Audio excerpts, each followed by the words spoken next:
राजकीय महाविद्यालय लक्ष्मणगढ़ से सहायक आचार्य भूगोल। आज हम भौतिक भूगोल में पृथ्वी की आंतरिक संरचना की जानकारी देने वाले जो साक्ष्य हैं उनके बारे में अध्ययन करेंगे। भूगोल का जो प्रधान विषय है वो पृथ्वी की सतह की रूपरेखा का स्वभाव और भूगर्भ के इनके अनुसार निश्चित होता है। पृथ्वी की आंतरिक संरचना के विषय में विभिन्न साक्ष्यों को इन वर्गों में विभाजित किया गया है, जैसा कि हम डायग्राम में देख सकते हैं। अप्राकृतिक साधन, घनत्व, दबाव और तापक्रम है। पृथ्वी की उत्पत्ति संबंधित सिद्धांत हैं और जो प्राकृतिक साधन है वो ज्वालामुखी और भूकंप है। सबसे पहले घनत्व। पृथ्वी के धरातल का औसत घनत्व 2.6 से 3.0 ग्राम प्रति घन सेंटीमीटर है। पृथ्वी का औसत घनत्व 5.51 है। इस प्रकार पृथ्वी के केंद्र का घनत्व 11.0 ग्राम प्रति घन सेंटीमीटर परिकलित किया गया है। अतः पृथ्वी का अंतरतम का घनत्व सर्वाधिक है। दबाव। पृथ्वी के अंतरतम का अत्यधिक घनत्व के कारण अधिक दबाव यहाँ पर मिलता है। प्रत्येक शेल पर दबाव बढ़ने से घनत्व की एक सीमा तक ही बढ़ सकता है, आगे नहीं।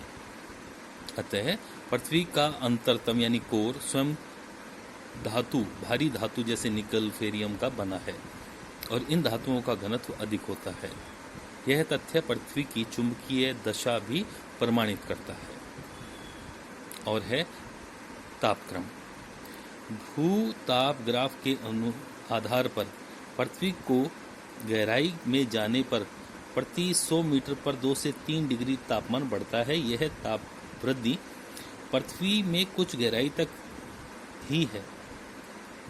अधिकांश रेडियो एक्टिव तत्व पृथ्वी की सबसे ऊपरी परत में केंद्रित हैं, जिनके द्वारा ऊष्मा जनित होती है। क्रस्ट के अंदर जो प्रमुख चट्टानें हैं ये हैं ग्रेनाइट, बेसाल्ट आदि। इनमें रेडियो एक्टिव तत्व जैसे यूरेनियम, थोरियम आदि हैं। ग्रेनाइट में अधिक पाए जाते हैं। इसके बाद में है पृथ्वी की उत्पत्ति और उल्कापिंड से संबंधित जो सिद्धांत हैं उनके साक्ष्य।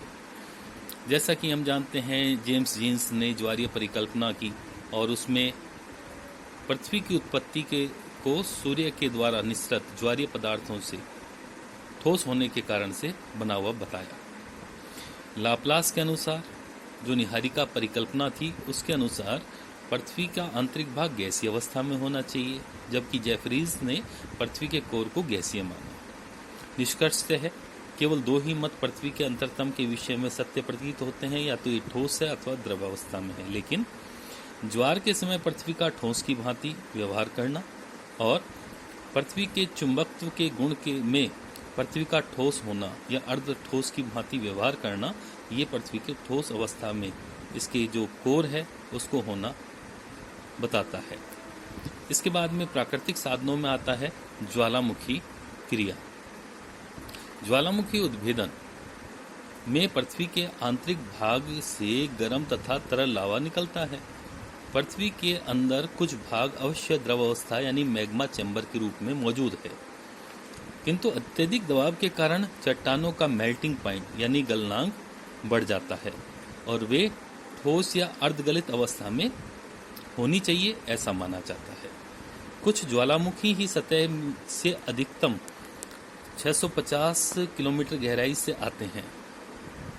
इससे भी अंतरतम की जानकारी प्राप्त नहीं होती, क्योंकि अधिकांश ज्वालामुखी का स्रोत 40 से 50 किलोमीटर गहराई पर ही मिलता है। इसके बाद में प्राकृतिक साधनों में है ज्वालामुखी। ये हमें सबसे अधिक अंतरतम के बारे में जानकारी देता है। भूकंप विज्ञान द्वारा भूकंपीय लहरों का सिस्मोग्राफ यंत्र द्वारा अंकन, भूगर्भ की संरचना अवस्था तथा गहराइयों पर वर्तमान में सर्वाधिक प्रमाणिक जानकारी मिलती है। फोकस। जिस स्थान से भूकंप प्रारंभ होता है वह भूकंप मूल या फोकस होता है। और दूसरा है एपिसेंटर या अधिकेंद्र। जिस स्थान पर भूकंप का सर्वप्रथम अनुभव किया जाता है, अंकन किया जाता है, वह अधिकेंद्र कहलाता है। भूकंप की लहरें फोकस से आरंभ होकर सभी दिशाओं में धरातल की ओर चलती हैं। यदि पृथ्वी समान घनत्व या तत्वों का बना होता तो भूकंपीय लहरें बिल्कुल सीधी रेखा में गमन करती और उसका वेग अपरिवर्तित रहता। किंतु पृथ्वी में घनत्व के अंतर के कारण से भूकंपीय लहरों की गति और दिशा में परिवर्तन हो जाता है और ये भूगर्भ में जाने वाली जो भूकंपीय लहरें हैं, इनकी गति गहराई के साथ में, घनत्व के साथ में बढ़ती जाती है। इस तरह से ये सभी हमारे को पृथ्वी के अंतरतम के बारे में जानकारी प्रदान करते हैं। धन्यवाद।